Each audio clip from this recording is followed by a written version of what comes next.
আসসালামু আলাইকুম ওয়া রাহমাতুল্লাহি ওয়া বারাকাতুহু। আলহামদুলিল্লাহি রাব্বিল আলামিন ওয়াসসালাতু ওয়াসসালামু আলা সাইয়্যিদিল মুরসালিন ওয়া আলা আলিহি ওয়া আসহাবিহি আজমাইন। আউযু বিল্লাহি মিনাশ শাইতানির রাজীম।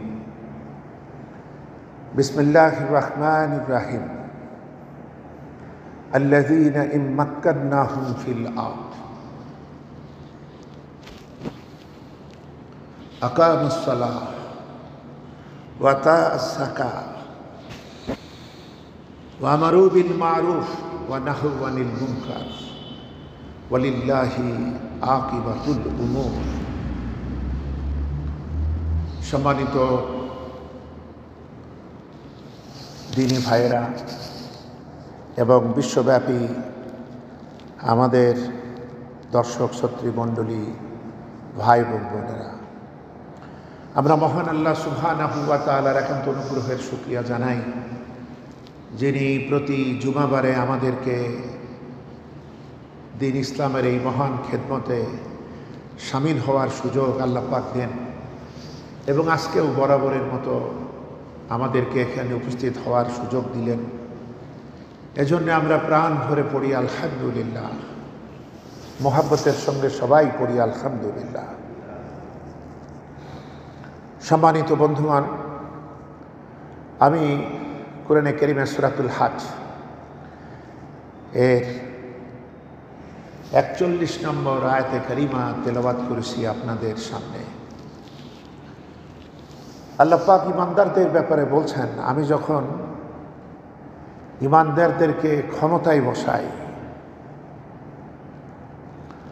তখন তারা 7টা কাজ করে। তার প্রথমটি হচ্ছে সালাত কায়েম করে, দ্বিতীয়টি যাকাত আদায় করে, যাকাত ভিত্তিক অর্থব্যবস্থা প্রতিষ্ঠিত হয়, আর সালাতের মাধ্যমে কোরআনে কারীমের যত বিধিবিধান এগুলো শেখা হয়, এই মেসেজ ছড়িয়ে যায়, কোরআনের দাবি সংশ্লিষ্ট সবাই বুঝতে পারে এবং নিজের চরিত্রকে এ আলোকে গঠন করতে পারে। আর কি করে? ভালো কাজ, সৎ কাজ, যেটা বিবেকের কাছে সুপরিচিত, সুকর্ম, এইটার নির্দেশ দেয় ব্যাপক আকারে, পরিপূর্ণরূপে। মানবতা যাতে সহজে ভালো হতে পারে সেই সুকৃতি, সেই সুবৃত্তি, সেই নৈতিক মহান গুণাবলী যাতে প্রতিষ্ঠিত হয়, সেই অনুকূল পরিবেশ এই ব্যক্তিরা তৈরি করে। আর 4র্থ নম্বর হলো সব রকমের অসৎ কর্ম, অশুভ যত কিছু মানবতার জন্য এবং নৈতিকতা বিরোধী যত কাজ, দুষ্কর্ম, দুর্নীতি, এগুলাকে প্রতিরোধ করে, এর মূলোৎপাটন করে যখন ইমানদার লোকেরা ক্ষমতায় বসে। তাহলে বুঝলাম একজন মুসলিম, একজন মুমিন, একজন তাকওয়াবান, একজন আল্লাহ বিশ্বাসী, আখিরাতে বিশ্বাসী ব্যক্তি অথবা একটা জনগোষ্ঠী যখন ক্ষমতায় বসে তখন তাদের উপরে 4টি কাজ অবধারিত হয়ে যায় আল্লাহ পাকের পক্ষ থেকে। বন্ধুগণ, এই 4টি কাজ যখন করে, এটা মৌলিক কাজ, প্রধান কাজ, তখন এই শাসক ইসলামের দৃষ্টিতে হন খোলাফায়ে রাশিদিন। এরাই তখন সত্যাশ্রয়ী, সত্যপন্থী খলিফা হন এবং এটি হল ইসলামী রাষ্ট্রের প্রতিষ্ঠার উদ্দেশ্য। এখন আমরা অনেক রাষ্ট্র দেখি, 2 শতাধিক রাষ্ট্র বর্তমানে পৃথিবীতে, এর ভিতরে অর্ধ শতাধিক রাষ্ট্র শাসন করছে মুসলমান নামের নেতারা। যাদের জীবনে ধর্মীয় দিকের আমলগুলো আমরা দেখি, তাদেরকে হজ করতে দেখি, রোজা করতে দেখি, ভালো ভালো কথা ওড়াতে দেখি, তাদের নামের মধ্য দিয়ে আমরা দেখি তারা মুসলিম। অর্ধ শতাধিক দেশ, বাকিগুলা অন্য জাতির ভিতরে বণ্টিত। কিন্তু ওইসব দেশও জনসাধারণের মধ্যে, কর্মচারীদের মধ্যে, কর্মকর্তাদের মধ্যে, নাগরিকদের মধ্যে এক বিপুল সংখ্যক মুসলিম জনগোষ্ঠী সেখানে আছে। এখন আমাদেরকে বুঝে নিতে হবে যে আসলে ইসলাম আমরা মন গড়া মানব, না আল্লাহ এবং তার রাসূলের দেখানো অনুযায়ী সেই পথে চলব। মন গড়া মানা যেটা, অথবা মন গড়া নিজেদের সুবিধা মতো কিছু ইসলামের মধ্যে ঢুকায় দেওয়া, এটাই হচ্ছে বেদাত। এবং বিদাত হচ্ছে চরম গুমরাহি, এবং এটা জাহান্নামের রাস্তা। মহানবী তার জীবনের বেশিরভাগ খুতবায় এই সতর্ক বাণী উচ্চারণ করেছেন। কি করতে হবে আমাদের? আল্লাহ এবং তার রাসূল প্রদত্ত বিধিবিধান অনুযায়ী আমার জীবনের সবটুকু সারেন্ডার করে ফেলতে হবে। ব্যক্তি জীবনের জন্য যে বিধানগুলো আছে, ব্যক্তিগত জীবনে আমি মানব। পরিবার জীবনের ব্যাপারে যে বিধান আছে, এটা মানব। সামাজিক জীবনের ব্যাপারে যে বিধিবিধান আছে, এগুলো আমরা সমাজবদ্ধ জীব। এখানে আমাদের আত্মীয় স্বজন আছে, আপনজন আছে, সম্মানিত স্নেহাস্পদ নানা রকমের নিডি পার্সন, গরিব দুস্থ জনগণ আছে, অসুস্থ মানুষেরা আছে। সকলের ব্যাপারে যে ইসলামের মানবিক বিধান, এই বিধানগুলো তেলাওয়াতের জন্য দেয়া হয় নাই। তেলাওয়াত করতে হয় জানব বলে, জানতে হয় মানব বলে। মানব কেন? কারণ এই মানার মাধ্যমে আমি আল্লাহর বান্দা হতে পারবো, তার বন্দিগি, নেক আমল, ইবাদত এগুলো করতে পারবো, যার জন্য আমাকে আপনাকে সৃষ্টি করা হয়েছে ইবাদতের উদ্দেশ্যে। ইবাদত করব কেন? কারণ আল্লাহ পাকের দেখানো এই বিধান তিনি জোরপূর্বক প্রকৃতির অন্য সৃষ্টিদের উপরে যেভাবে তিনি তার বিধিবিধান বাস্তবায়ন করেছেন, আমাদের ব্যাপারে কোরআনের বিধিবিধান তিনি ওই রকম স্বয়ংক্রিয়ভাবে আমাদের ভিতরে জারি করেননি। কারণ ওই বিধানটার উপরেই আমার আপনার পরীক্ষা। পরীক্ষাটা আসলে খেলাফতের।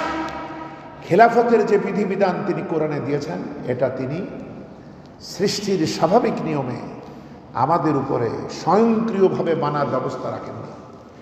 বরং আমি আপনি সেরা কেন? কারণ আমি মানতেও পারি, আমি অমান্যও করতে পারি।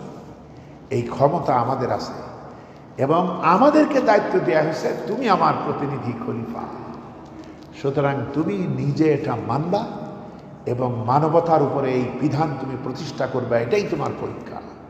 এর মাধ্যমেই তোমার প্রমোশন, এর মাধ্যমেই তোমার ডিমোশন, এইটা নির্ভর করবে। এখন খেলাফতের দায়িত্বটার জন্যই আমাদেরকে আসলে খলিফা হিসাবে সামষ্টিক দায়িত্ব পালন করতে হয়। আর অন্যান্য মতদর্শ, অন্যান্য ধর্মীয় বিধিবিধানে বৈরাগ্যবাদ আছে, তারা ব্যক্তিগতভাবে তারা যা করে করুক, কিন্তু আমাদেরকে এইটা নিষিদ্ধ করে দেয়া হয়েছে বৈরাগ্যবাদ। আমাদের বলা হয়েছে যদি দুনিয়ার ব্যাপারে অমনোযোগিতা দেখাও তাহলে জিহাদ করো। মুসলিম উম্মার বৈরাগ্যবাদ হলো জিহাদ, যে তুমি যে কোনো মুহূর্তে এই কাজ করে করে পৃথিবী থেকে বিদায় হও, এই বৈরাগ্যবাদ তুমি অনুসরণ করো। কিন্তু এছাড়া আর কোনো বৈরাগ্যবাদ, যে সমাজকে ছেড়ে, পরিবার ছেড়ে আমি গিয়ে কোনো এক ঝোড় জঙ্গলে গাছতলায় গিয়ে আমি নিজে সিদ্ধি লাভ করব, সব ছেড়ে দেবো, এরপরে বলবো অহিংসা পরম ধর্ম, জীব হত্যা মহাপাপ, শত্রুকে মাফ করে দিও। কিন্তু শত্রুকে ক্ষমা করা কত কঠিন। যখন আমি রাজা ছিলাম, যখন আমি বাদশাহ ছিলাম, আমার শত্রু ছিল, সেই সময় এই বাণী আমরা আওড়াইনি। যখন আমি ন্যাংটা, আমার আর পিছনে কোনো পকেটমার ঘোরে না, কারণ ন্যাংটার তো পকেটই নাই, তার পকেট মারবে কে? তখন আমি ভালো ভালো বাণী মানবতাকে দিতে পারি। এরা নেতা হতে পারে না, এরা বড় জোর চিন্তাবিদ হতে পারে, চিন্তাশীল লেখক, সাহিত্যিক, কবি হতে পারে, কিন্তু নেতা হতে হলে নিজে বাস্তবায়ন করে নিজের কথাটাকে দেখাই দিতে হয়। তো মহানবী তাই প্র্যাকটিক্যাল লিডার। তিনি যা বলেছেন সব তার জীবনে বাস্তবায়ন করে মানবতার সামনে গাইডেন্স হিসাবে তিনি তুলে ধরেছেন। এখন তিনি যত কিছু করেছেন, ব্যক্তি জীবনে যা করেছেন, পরিবার জীবনে, রাষ্ট্র জীবনে যা করেছেন, যা বলেছেন, এগুলো তার উম্মাহ হিসাবে আমাদেরকেও সর্বান্তকরণে পালনের জন্য আন্তরিক প্রচেষ্টা চালিয়ে যেতে হবে। এছাড়া বাঁচার কোনো রাস্তা নেই, মুক্তির আর কোনো পথ নেই, এটাই ফাইনাল। কোনো কিছুর জন্য অপেক্ষা করে বসে থাকাও আর লাভ নাই যে আবার কোনো বাণী আসবে নাকি, না। যা দেওয়ার, যা কবার, যা বলার সব কমপ্লিট করা হয়েছে এবং কোরআনের এই পরিপূর্ণ বিধান মানার জন্য মুসলিম উম্মাহকে দায়িত্ব দেওয়া হয়েছে। শোনো, তোমাদেরকে যখন ক্ষমতায় বসাবো তখন তোমাদের মৌলিকভাবে, প্রাথমিকভাবে 4টি কাজ করা লাগবে। তার প্রথমটি হলো সালাত কায়েম করবা। এই সালাতের মাধ্যমেই আমাদের খেলাফতের ট্রেনিং, নেতৃত্বের ট্রেনিং সালাতের মাধ্যমেই। যদি আমরা এগুলো বুঝি এবং সালাতের মাধ্যমেই আল্লাহ পাক যেটা চান সেই কোরআনে কারীম তেলাওয়াতের মাধ্যমে আমার মেমোরিতে, আমার স্মৃতিতে আল্লাহ পাকের হুকুম আহকামগুলা জীবন্ত হয়ে আসে।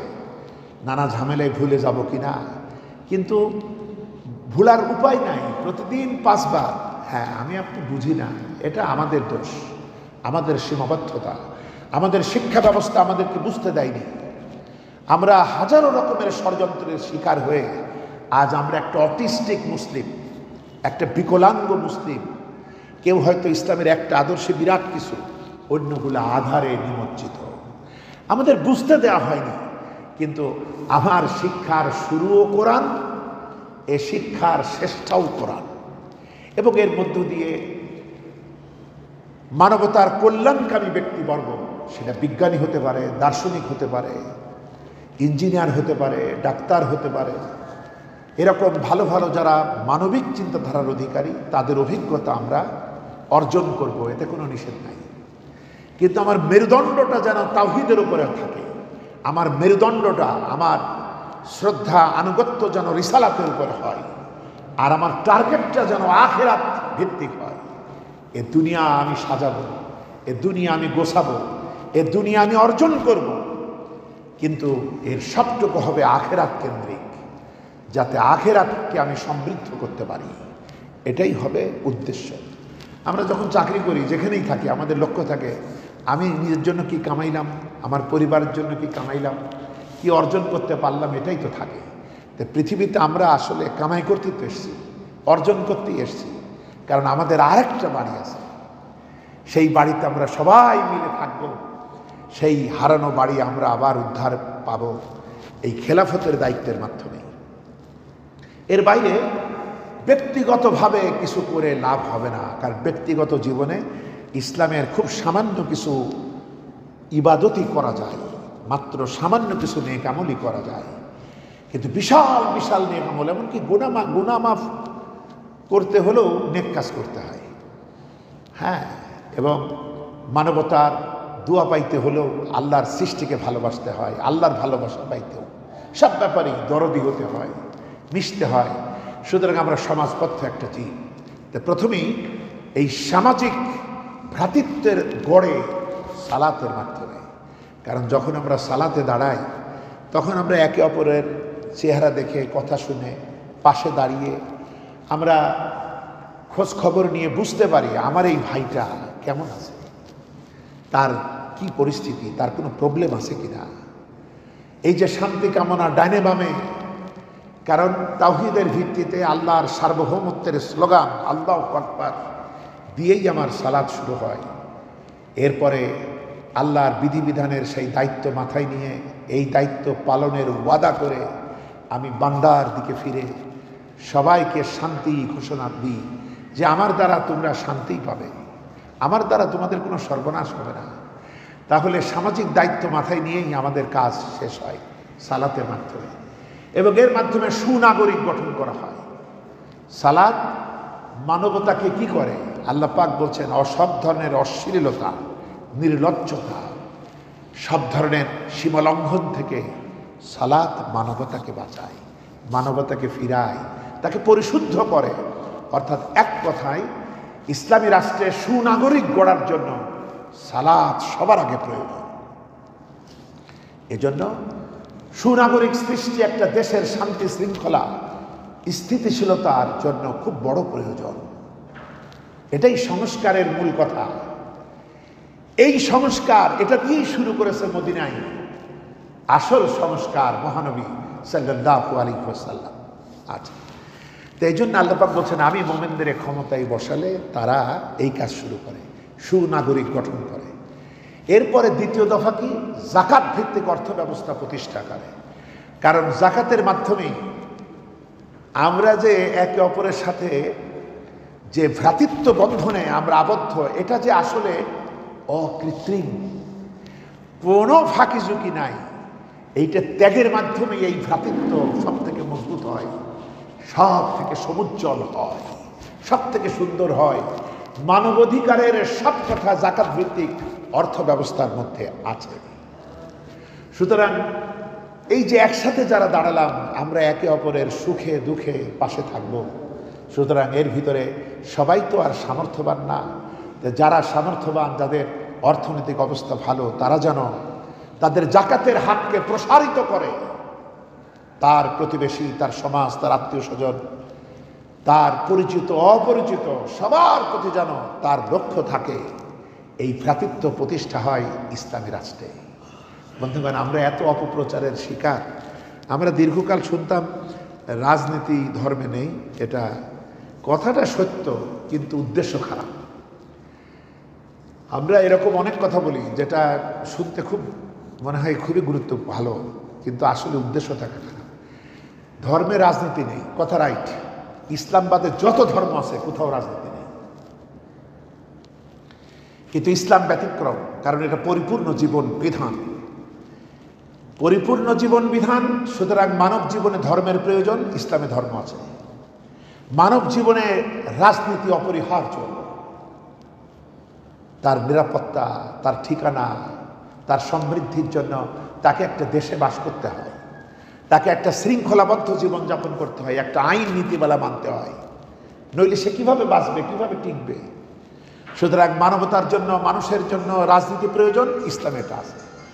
মানুষের জন্য অর্থনীতি প্রয়োজন, এজন্য ইসলামে অর্থনীতি আছে।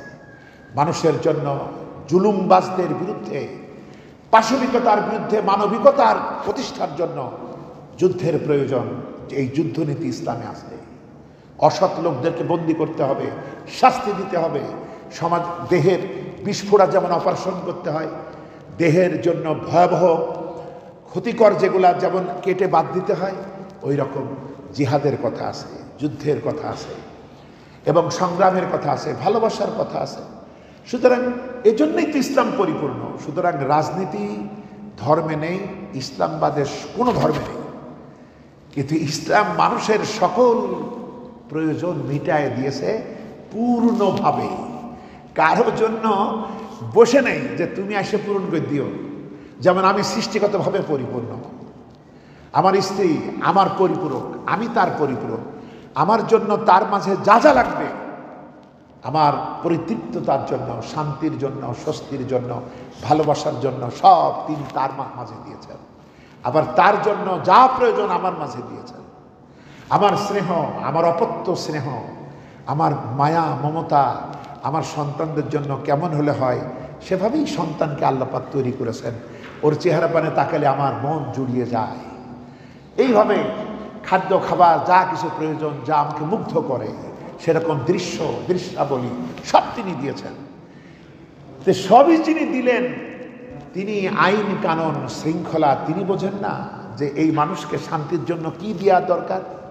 পরিস্থিতি এই হলো যে আপনার মেয়ের বিয়ে, আর আমি খবর পেয়ে আমি দূর থেকে ছুটে এসে বললাম, ভাই এই তরি তরকারিতে লবণ দিয়েছেন কি না, এই জন্য আমি ঢাকা থেকে আসলাম, এই 2 প্যাকেট লবণ নিয়ে এই যে রাখেন। তখন আপনি কি বলবেন যে বেটা আহম্মক, আমি লক্ষ লক্ষ টাকা খরচ করে আমি বিয়ের খানার আয়োজন করেছি, এত কিছু বাজারঘাট করলাম, তোমার লবণের জন্য আমি কি বাদ রাখছি নাকি? যে আল্লাহ পাক সব দিলেন, আর আইন কানুন রচনার দায়িত্বটা দিবেন কার্ল মার্কসের হাতে, লেনিনের হাতে, যত রকমের ফেরাউনি মার্কা লোকেরা, ডিক্টেটর, রাজতন্ত্র, স্বৈরতন্ত্র, ফ্যাসিস্ট, একনায়কতন্ত্র, এদের দেবেন। তাহলে আমি গোলাম হব কার? আমি যার বিধান মানি আমি তো তার দাস। আমি যদি আমার ব্যক্তি, পরিবার, সমাজ, রাষ্ট্র, আন্তর্জাতিক জীবনে আমি যদি আল্লাহর বিধান না মেনে চাইয়া থাকি যে ওরা বিধান দেবে সেইটা মানবো, তাহলে আমি আসলে মসজিদে তো তামাশা করতে আসি, আমি তো এখানে অ্যাক্টিং করতে আসি। আল্লাহরে বুঝাই তোমার গোলাম। কিসের গোলাম? আমি গোলাম, আমি দাস, সবসময় তার দাসত্ব করব। এই দাসত্ব করার জন্যই তার মেসেজ, হ্যাঁ আর না, তার বিধি বিধান, এটা আমাকে জানতে হয়। এটাকে আল্লাহ, আর আল্লাহ চান আমি যেন আর কারো দাসত্ব না করি। শিরক ইসলামে ভয়াবহ, এই শিরকটা যাতে আমার জীবনে না ঘটে, এজন্য আল্লাহ পাক পরিপূর্ণ করে ইসলামকে সাজাইছেন। কোনো ব্যাপারেই যেন কারো হানার অপেক্ষা আমার আপনার করা না লাগে। এজন্য রাষ্ট্রটার মাধ্যমেই একটা বিপুল জনগোষ্ঠী আল্লাহ পাকের দাসত্ব করতে পারে, ইবাদত করতে পারে। তাছাড়া আমি কেমনে করব? এটা সম্ভব না। ইসলাম এরকমই একটা জীবন আদর্শ, যে জন্য একজন পুঁজিবাদী ব্যক্তি সে যদি কমিউনিস্ট স্টেটে বাস করে, তবে তার পুঁজিবাদী আদর্শ অনুযায়ী চলতে পারে না। অনুরূপভাবে একজন সমাজবাদী, তার যে আদর্শ, সে এই আদর্শ নিয়ে যে যদি পুঁজিবাদী দেশে বাস করে, সে তার সমাজতন্ত্র মানতে পারে না। ঠিক অনুরূপভাবে একজন মুসলিম, সে যদি কোনো অনইসলামিক দেশের বাস করে, তবে সে কখনোই পরিপূর্ণরূপে ইসলাম মানতে পারে না। ইসলাম মানতে হলে মুসলমান নামধারী দেশ হলে হবে না, ইসলামী রাষ্ট্র হতে হবে, যে রাষ্ট্রের শাসন, বিধি ব্যবস্থা, আইন কানুন, সকল বিধিবিধান হা আর না, কিছু আছে আদেশ, কিছু আছে নিষেধ, এই সব কিছু ইসলাম মতো হলেই সেটা ইসলামী রাষ্ট্র হয়। এবং এই রাষ্ট্রের ড্রাইভিং সিটে যিনি বসে থাকেন, যার কমিটমেন্ট আছে আমি নিজে মানব এবং গোটা জাতিকে এই পথে চালাবো, সেই নেতৃত্বে যিনি থাকেন তিনি হচ্ছেন খলিফা।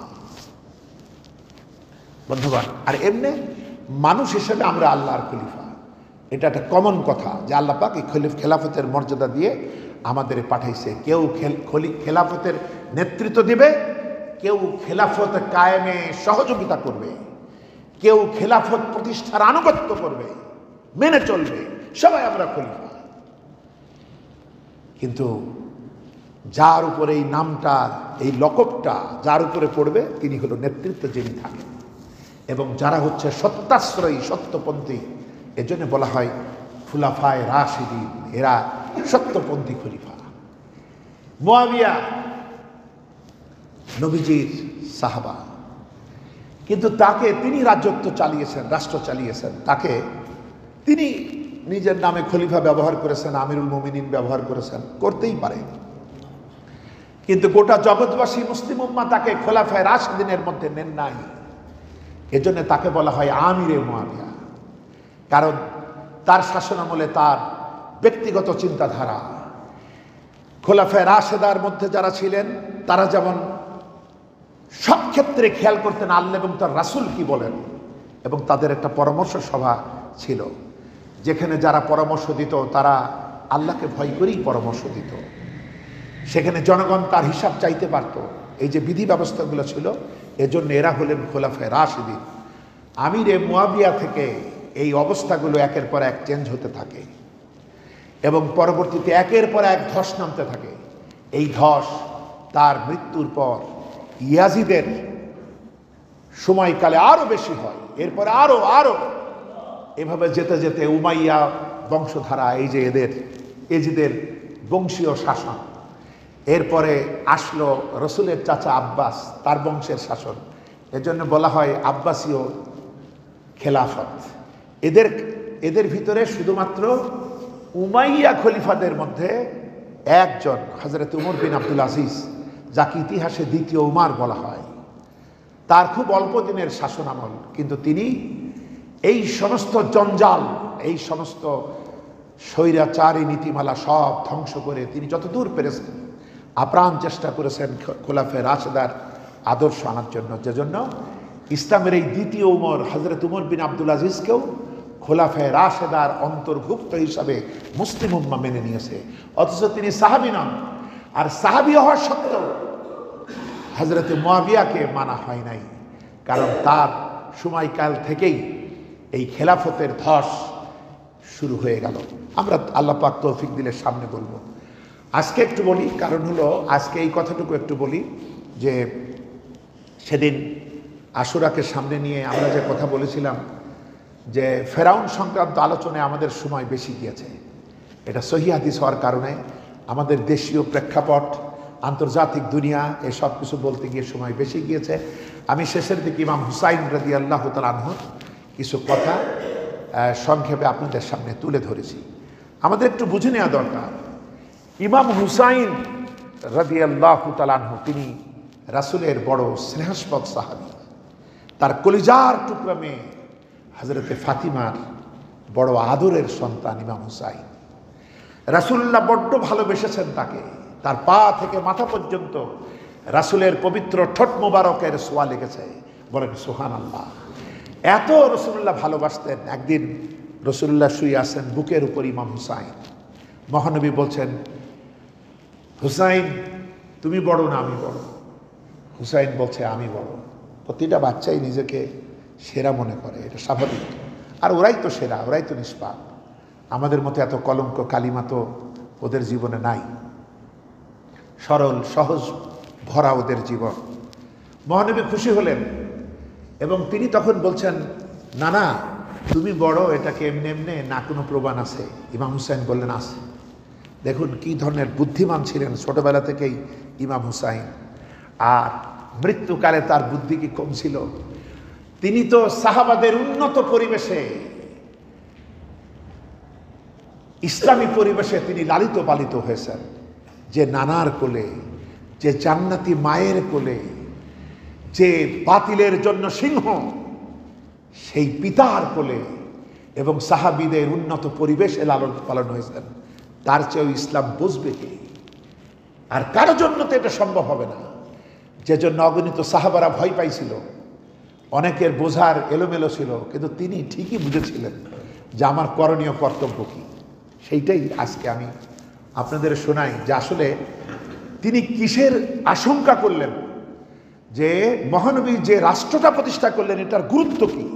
আজকে আমাদের আলেমরা অনেক রকম ফতোয়া দেয়, কারণ এরা নিজেরা রাজনীতি করে না, ইসলামী রাজনীতি দীর্ঘকাল তারাই ফতোয়া দিয়েছে, রাজনীতি নাই। এখন নানা রকম ভাবে অনেক রাজনৈতিক দল তৈরি হয়েছে এবং এর ভিতরে আলেমেরাও সামিল আছে।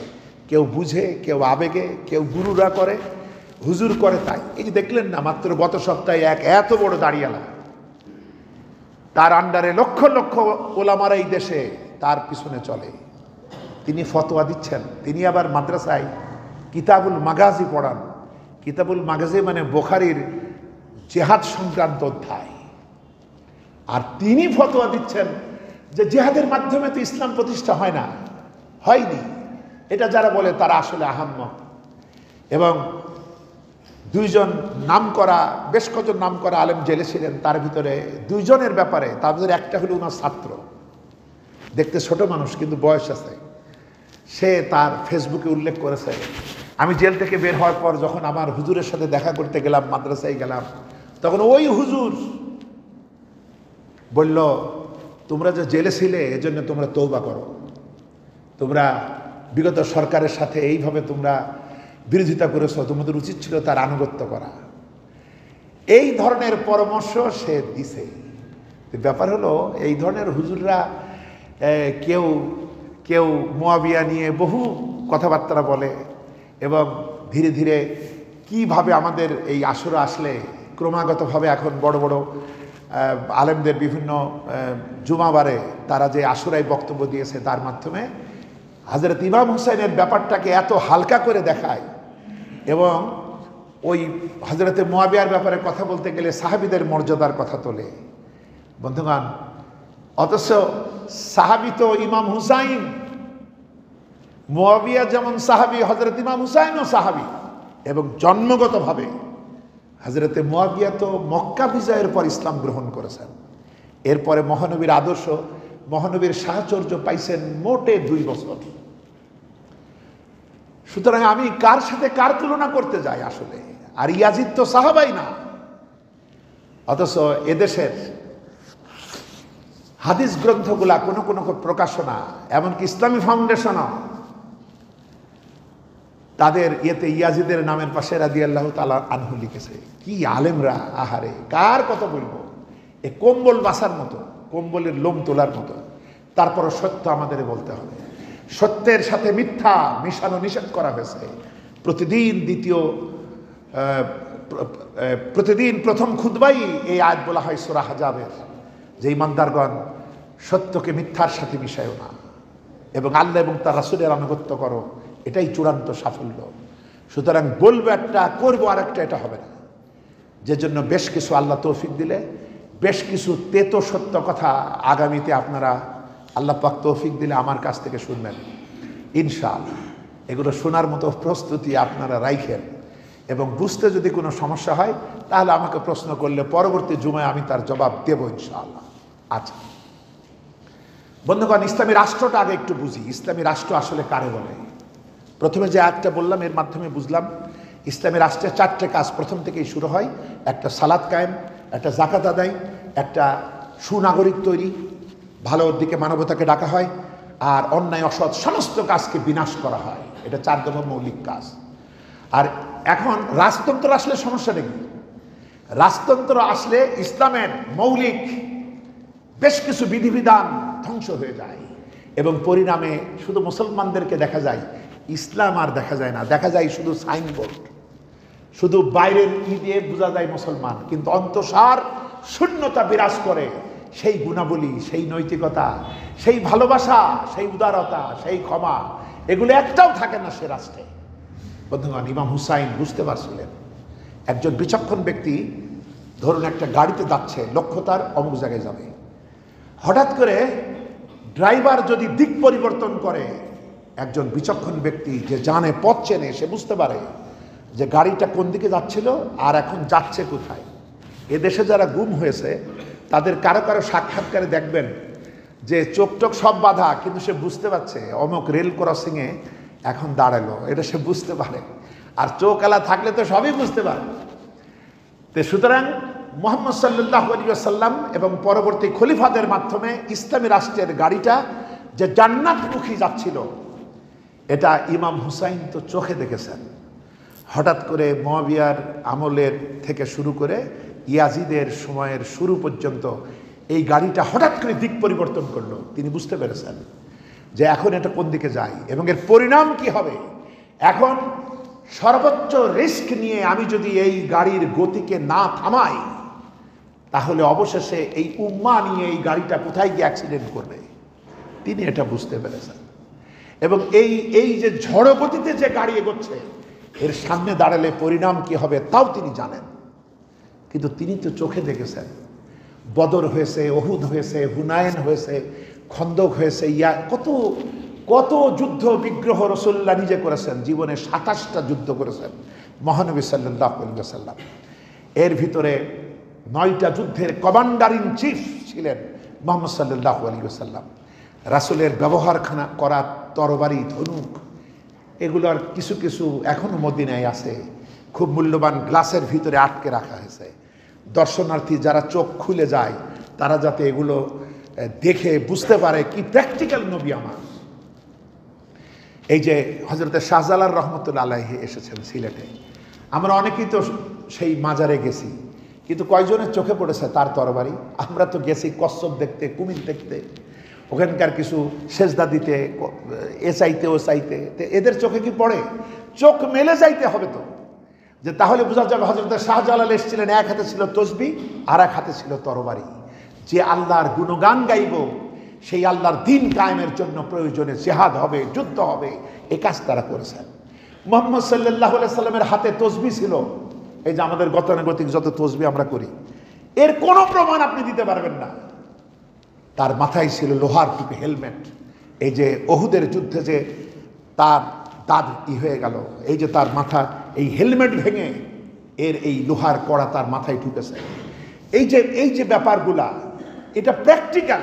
আজকে আমরা দুর্বল হয়ে গেছি, কারণ আমরা আজকে মুক্তি চাই, শান্তি চাই, জান্নাত চাই তসবি দানার মধ্যে। বন্ধুরা, ইসলামী রাষ্ট্রের প্রধান বৈশিষ্ট্য যেটা ছিল সেটা হলো এই রাষ্ট্রের মালিকানা হচ্ছে আল্লাহ, আর জনগণ আল্লাহর প্রজা। ভালো করে বুঝবেন, মুসলমান তার রাষ্ট্র চিনবে না তা হতে পারে না, এটা বুঝতে হবে। এই রাষ্ট্রের এই ছবিটা আমাদের সামনে নাই বলে আমরা আজকে কত কিছু শিকার। বন্ধুগণ, ইসলামী রাষ্ট্রের প্রধান বৈশিষ্ট্য, মৌলিক বৈশিষ্ট্য, প্রতিটি নাগরিক শাসক সবাই একটা নীতিমালা বুঝত। সেটা কি? সূরাতুল বাকারার 284 নম্বর আয়াত, 284 নম্বর আয়াত। এইটা হলো ইসলামী রাষ্ট্রের আল্লাহ পাকের সার্বভৌমত্বের 1 নম্বর কথা, যে রাষ্ট্রের মালিকানা একমাত্র মালিক হচ্ছে আল্লাহ। লিল্লাহি মা ফিস সামাওয়াতি ওয়া মা ফিল আরদ। আকাশ ও জমিনে যা কিছু আছে সব কিছুর একচ্ছত্র মালিক হচ্ছেন আল্লাহ। এটা হলো ইসলামের নামে যে রাষ্ট্রটা হবে ইসলামের গুণাবলী দিয়ে, এইটা হলো তার পয়লা সবক। রাজতন্ত্র হলে এটা পাল্টে যায়, তখন মালিকানা হয় রাজাদের। প্রেসিডেন্ট, প্রধানমন্ত্রী নামে যারাই থাকুক, যে নামেই আমরা যুগে যুগে পাল্টাই, তখন মন গড়া নীতিমালা যখন চলে আসে তখন মালিকানা আল্লাহর থাকে না। জনগণ আল্লাহর প্রজা হয় না, জনগণ হয় ওই ব্যক্তির, যেটা আমরা সারা জীবন দেখে আসছি। আর ইসলামী রাষ্ট্রের প্রথম যে বৈশিষ্ট্য সেটা হলো কয়েকটা, ভালো করে বোঝেন। মালিকানা আল্লাহর, জনগণ রাজার প্রজা না, আল্লাহর প্রজা। এবং এই প্রজা পালন কিভাবে খলিফা করবেন, এই ব্যাপারে খলিফাকে জবাবদিহি করতে হবে আল্লাহর আদালতে। এটা 1 নম্বর বৈশিষ্ট্য। রাজতন্ত্র আসলে ইমাম হুসাইন বুঝেছেন যে এইটা আর থাকবে না, এবং জনগণকে শোষণ এবং শাসন করবে ব্যক্তিনীতিতে, মন গড়া বিধানে। তিনি বুঝতে পেরেছেন ইসলামী হুকুমতের এরপরে উদ্দেশ্য কি, ইসলামী রাষ্ট্র কেন প্রতিষ্ঠা করতে হবে। উদ্দেশ্য হলো ইসলামী রাষ্ট্র ছাড়া আর কোনো ব্যবস্থাপনা সুকর্মকে প্রমোট করে না। সুকর্মের বিস্তার, মানবতা যে প্রকৃত তার পাশবিকতা দূর হয়ে, এই যে একটা ধর্ষণের বিচার আমরা দেখেছি সেদিন, একটা মেয়ে, খুবই অল্প বয়স মেয়েটা, বাংলাদেশের খুব নামকরা স্কুলের ছাত্রী, চমৎকার কথা বলল যেটা আমাদের বুদ্ধিজীবীরাও বলতে পারে না, বড় বড় ডক্টরেটরাও পারে না। সে বলছে, আমরা ধর্ষকের আগেই ধর্ষিতাকে মরতে হয়, ধর্ষক কবে মরবে আমরা জানি না। আমরা জানি ধর্ষিতাদের অসংখ্য নাম, কিন্তু এই দেশে একজন ধর্ষকের ফাঁসি হয়েছে বলে আমরা সে নাম আমরা জানি না। কি আইন, কি বিচার, কি আইন উপদেষ্টা, কিসের কি? এরা তো এই কাজগুলো তো করতে হবে। কি নারকীয় পাশবিক অপরাধ একের পর এক ঘটছে, কোনো কিছু নাই। বন্ধুগণ, এটার জবাবদিহি করতে হবে। 1। দ্বিতীয় হলো এই যেটা বলছি, ইসলামী রাষ্ট্রের উদ্দেশ্য কি, এই ধরনের অসৎ সীমালঙ্ঘন, পাশবিকতা নির্মূল করা হবে। এটাই হলো আমারু বিল মারুফ ওয়া নাহয়ু আনিল মুনকার। এটা ইসলামী রাষ্ট্রের উদ্দেশ্য। কিন্তু যখন রাজতন্ত্র বা ব্যক্তিতন্ত্র আসে, তখন রাজা এবং তার খানদান, তার বংশ, তার ধান্দা থাকে আমার লাভ কিসের। অন্যায় করে লাভ হলে অন্যায় করব, ন্যায় করে যদি লাভ থাকে ন্যায় করব। ন্যায় অন্যায় বড় কথা না, আমার লাভটা চাই। কিন্তু ইসলামী রাষ্ট্রের উদ্দেশ্য হলো আমারু বিল মারুফ ওয়া নাহয়ু আনিল মুনকার, ভালো কিছুকে প্রশংসিত করা, অনুকূল পরিবেশ ভালোর জন্য তৈরি করা, সুনাগরিক তৈরির জন্য অনুকূল পরিবেশ করা, আর দুষ্টের দমন। আমরা ছোটবেলায় যে পড়েছিলাম 7 খুন মাফ, আমরা কিন্তু এই দেশে চোখে দেখেছি 7 খুন কেমনে মাফ হয়। আর যত অত্যাচার, অবিচার, জুলুম, অকথ্য নির্যাতন, গুম খুন হয়েছে নিরপরাধ মানুষের উপরে, এটাই হয়। কাযালিকা ইয়াফআলুন, ওরা ক্ষমতায় গিয়ে এরকমই করে। কিন্তু ইসলামী রাষ্ট্রের উদ্দেশ্য হলো দুষ্টের দমন, শিষ্টের পালন। এক কথা, ইমাম হোসেন বুঝলেন এখন সেইটা আর হবে না, এটা এখন নষ্টের পথে ধাবিত হয়েছে। 3 নম্বর, ইসলামী রাষ্ট্রের মূল প্রাণ শক্তি কি? তাকওয়া। অর্থাৎ এই তাকওয়া আমরা যেমন হুজুরদের মধ্যে খুঁজি, পীর সাহেবের মধ্যে খুঁজি না, মুসলিম জনসাধারণ এই তাকওয়ার পরিপূর্ণ পরিপূর্ণ বাস্তব রূপ তারা খুঁজত শাসকদের মাঝে। তাই আমরা দেখতাম সব থেকে সেরা মানুষটাই মুসলিম উম্মার খলিফা ছিলেন। আমার পরে কি কথা, যে এই উম্মার ইমান যদি এক পাল্লায় রাখা হয় আর আবু বকরের ইমান যদি আর এক পাল্লায় রাখা হয়, তোমরা দেখতে পাবে আবু বকরের ইমানের পাল্লা ভারী। রসুলের পর সব থেকে বেশি ইমানদার মানুষটাই ছিল মুসলিম জাহানের খলিফা। এরপরে আবার কি, উমার, যার সম্পর্কে বলা হচ্ছে আমার পরে তো কেউ নবী হবে না। কেউ নবী হলে উমার অবশ্যই আল্লাহর নবী হয়ে যেতেন। সুবহানাল্লাহ। তাহলে দেখুন, তাকওয়ার বিকাশ ছিল শাসকদের মধ্যে। এটি ইসলামী রাষ্ট্রের প্রাণ শক্তি। এইভাবেই হয়েছে, কিন্তু পরবর্তীতে আর এগুলো হয় নাই। রাজনীতির সাথে নৈতিকতার সম্পর্ক ছিন্ন ভিন্ন হয়ে গিয়েছে। এখন আমরা রাজনীতিবিদরা মনে করি রাজনীতিতে কোনো গুনাহ আছে নাকি? রাজনীতি যারা করে এরা কোনো অপরাধ করলে তার কোনো বিচার হয় না। রাজনীতির মধ্য দিয়ে কোনো কিছুই হয় না, মানে সব তারাই ভালো। এটা স্ট্যান্ডার্ড, একটা নীতি নৈতিকতার স্ট্যান্ডার্ডটা পাল্টে যায়। তুই বেটা জনগণ, তুই মার খা। আমার আবার এই কোনো অপরাধ আছে নাকি? কারণ আমরা তো আইনের ঊর্ধ্বে, রাজনীতিবিদরা হয়ে যান আইনের ঊর্ধ্বে। বন্ধুগণ, ইমাম হুসাইন বুঝতে পেরেছিলেন যে এই প্রাণশক্তি তাকওয়া আর শাসকদের মধ্যে পাওয়া যাবে না। যদি যে অবস্থা মুয়াবিয়া থেকে এজিদ দিয়ে আমাদের সামনে আসছে, এটাকে যদি রোধ না করি অথবা মানবতাকে একটা ঝাঁকি না দেই, এই কাজটা তো আমারই করা দরকার। তিনি সিদ্ধান্ত নিলেন এবং ইয়াজিদের এই ক্ষমতা আরোহণের মাধ্যমে ইসলামী রাষ্ট্রের মৌলিক 7টি বৈশিষ্ট্য পাল্টে গেল। এইটাকে রোধ করা সম্ভব হয়নি আজও। খুব সংক্ষেপে বলি, 1 নম্বর, যে শাসক, ইসলামী রাষ্ট্রে যিনি শাসক হবেন তিনি জনগণের স্বাধীন মতামতের ভিত্তিতে হবেন। কিন্তু রাজতন্ত্রের কি হয় না, বাপের ছেলে সে যাই হোক সে হবে। তার ইসলামের এই যে প্রথম ঘোষিত নীতি, এটাকে ধ্বংস করে ফেলা হলো 1 নম্বর। দ্বিতীয় হলো এই রাষ্ট্র কিভাবে চলবে, দ্বিতীয় হলো জনগণের পরামর্শের ভিত্তিতে। মহানবীকে আল্লাহ বলছেন, যার উপর ওহী আসে তার উপরে নাজিল হয়েছে 2 জায়গায়। একটা হলো সূরা আলে ইমরানের 159 নম্বর আয়াত, আর একটা হচ্ছে সূরা শূরার 38 নম্বর আয়াত। ওদের সাথে পরামর্শ করো।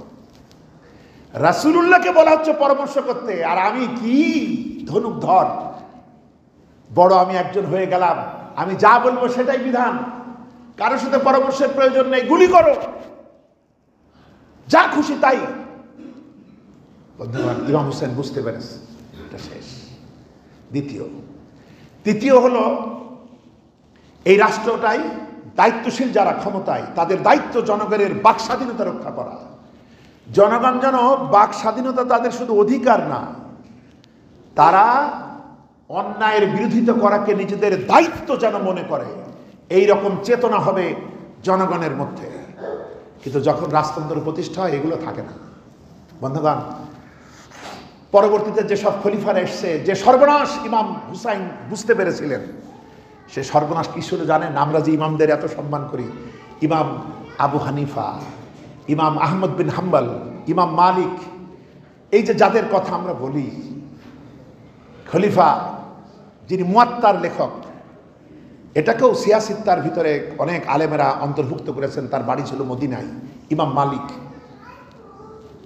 তাকে খলিফা আল মানসুর, মুসলিম নামধারী, তিনি যখন এই অধিকারের কথা বললেন, বাক স্বাধীন, তিনি যখন এইভাবে জবরদখল করা ক্ষমতার বিরুদ্ধে বললেন, তাকে এত ভয়ঙ্কর পিটানো হলো, এমনকি তার হাতটা তার বাহু থেকে উপড়ায় ফেলা হলো। আমরা তো এগুলো জানি না। বন্ধুগণ, এটা কি নির্মম মর্মান্তিক ইতিহাস। ইমামে আজম আবু হানিফা কোথায় মারা গিয়েছেন? ক্রমাগত বিষ পান করে পিটায়ে জেলের ভিতরে ইমামে আজম আবু হানিফা, যার মাসলাক অনুযায়ী আমরা চলি। কি অপরাধ বন্ধুগণ! সুতরাং এই সমস্ত রাজারা এই সব কাজগুলা করেছে। বাক স্বাধীনতা ছিল অপরাধ, অথচ খেলাফতে বাক স্বাধীনতা জনগণের দায়িত্ব এবং কর্তব্যের মধ্যে পড়ে। এরপরে কি? এরপরে যিনি খলিফা হবেন তার হবে জবাবদিহিতা। তুমি খলিফা হয়ে মালিক হয়ে যাও নাই, তোমাকে জবাবদিহি করতে হবে 2 জায়গায়। একটা আল্লাহর সামনে, আখেরাতে।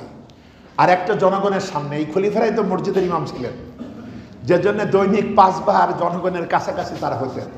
এদের কোনো বডিগার্ড ছিল না, এদের সাথে মানুষ যাইতে কোনো গেট পাস লাগতো না। এছাড়াও ঈদের দিন, জুমার দিন, এমনকি হজের বিশ্ব সম্মেলনও খলিফা মাস্ট হজ করতে যাবে এবং সব দেশের গভর্নররা আসবে। এই গভর্নরদেরকে দেখিয়ে হযরত উমর জনগণকে বলেছিলেন, আমার এই গভর্নরদের বিরুদ্ধে তোমাদের কোনো অভিযোগ আছে নাকি? তখন খুব প্রখ্যাত কূটনীতিবিদ হযরত আমর ইবনুল আসের বিরুদ্ধে একজন দাঁড়ালো, দাঁড়িয়ে বলছে, আমিরুল মুমিনিন, সে আমাকে অন্যায়ভাবে পিটাইছে, 100 দুররা মেরেছে। হযরত উমর বললেন, আসো, ওর পিঠ থেকে এইটা আদায় করো। আমর ইবনুল আস বলছেন, আমিরুল মুমিনিন, আপনি এই ধরনের সুযোগ দেবেন না। মানে উনি চাই, উনি আইনের ঊর্ধ্বে। হযরত উমর বললেন, শোনাও, আল্লাহর কসম, আমি রাসূলুল্লাহকে দেখেছি নিজের উপরে প্রতিশোধ নিতে, তুমি কে? এরে পিটাও, ওই 100 দুররা আদায় করো। তখন বাধ্য হয়ে আমর ইবনুল আস প্রতিটি দুররার বিনিময়ে 2 আশরফি জরিমানা দিয়ে পিঠ বাঁচাতে হয়েছে। এই হলো খেলাফত।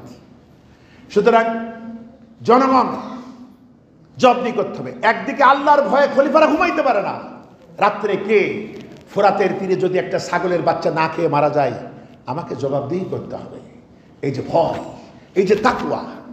এরপরে কি ছিল 5ম বৈশিষ্ট্য, কিন্তু এটা রাজতন্ত্রে থাকে না। সে মনে করে আমি তো সব, আমি জবাবদিহি করবো, মানে কার ঘাড়ে কটা মাথা, এ সাহসী কেউ পাবে না প্রশ্ন করার।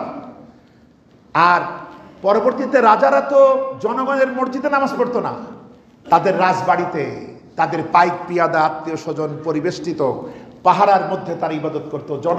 রহিম করিমের সাথে তারা জনগণের সাথে নামাজ পড়তো না। তাদের পাবেন কি করে, হিসাব নেবেন। 5 নম্বর বৈশিষ্ট্য, এটাও পাল্টে গেল। সেটা বাইতুল মাল হচ্ছে আল্লাহর মালিকানা আর জনগণের দেওয়া আমানত। আর খলিফা হলো ইয়াতিমের সম্পদ যেভাবে দেখাশোনা করতে হয়, প্রয়োজন ছাড়া নেওয়া যায় না, খুবই মৌলিক প্রয়োজন, এছাড়া নেওয়া যায় না। ইসলামী খেলাফতে এইভাবেই বাইতুল মালকে দেখা হতো। কিন্তু যখন রাজতন্ত্র এলো, তখন বাইতুল মালের পুরো মালিকানা রাজা এবং তার খানদানের জন্য হয়ে গেল। এরপরে আর 2টো পয়েন্ট বলে আমি শেষ করছি। এরপরে আইনের শাসন ইসলামী খেলাফতে, আইনের ঊর্ধ্বে কেউ না।